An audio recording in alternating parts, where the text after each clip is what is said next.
نہ جانے تو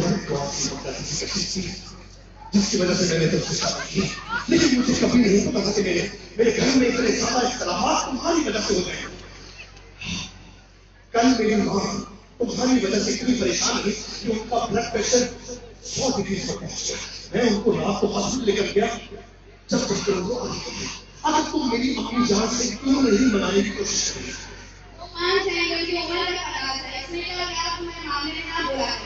دیکھو میں تمہارے معاملے میں نہیں کہہ رہا، لیکن قصوروار تو میں ہو رہا ہوں نا، تم نے میرے ساتھ شادی کی ہے، لیکن تمہاری میری ماں سے بنی رہی آج تم کیوں نہیں کچھ کریں گے؟ تمہاری میری ماں سے بنی رہی تمہارے ان کے اختلافات کیا ہیں مجھے بتاؤ۔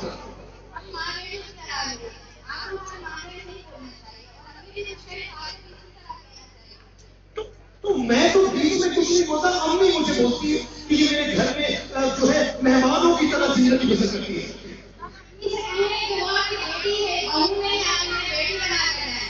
تو امی تو کہتی ہے کہ میں نے اپنی بیٹی سمجھتی ہوں۔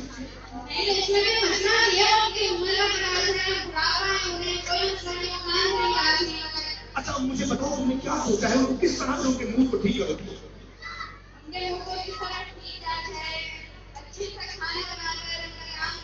تو آج تمہارا وعدہ ہے کہ تم ان کے لیے اچھا کھانا بناؤ گی؟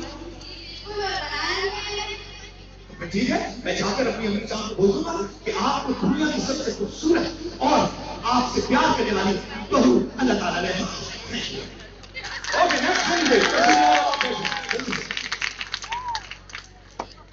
ارے کیا ہے، میں تو پریشان ہو رہا ہوں۔ امی کہتی ہے کہ بھائی تمہاری بیگم جو ہے نا، تم نے اس کو سر پر چلا دیا، بالکل میرا کام نہیں۔ میں نے امی کو کہا امی ایسی بات آپ کیوں کر رہی؟ یہ بہو آپ کی اپنی پسند کی تھی، لیکن اب امی جو ہے وہ تو مان کے نہیں آ رہی۔ اب تم بتاؤ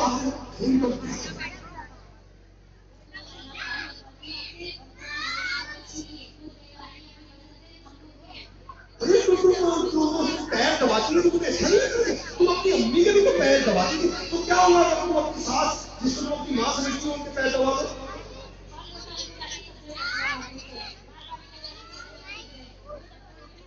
اچھا تمہیں غلط کرتی ہے کہ پیر دبا دو؟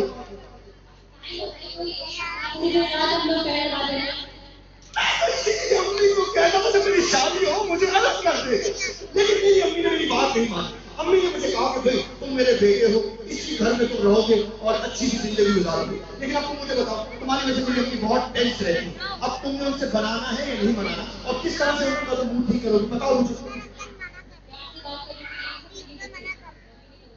تم نہیں کرو گی پیار سے بات؟ میرا خیال ہے اس گھر میں کبھی سکون نہیں آ سکتا۔ میری امی ایک بات کہتی ہے، میری بیگم ایک بات کہتی ہے، آخر روگن ماڈل کون ہے، ساس ہے یا بہو؟ Thank you very much, all of you come forward.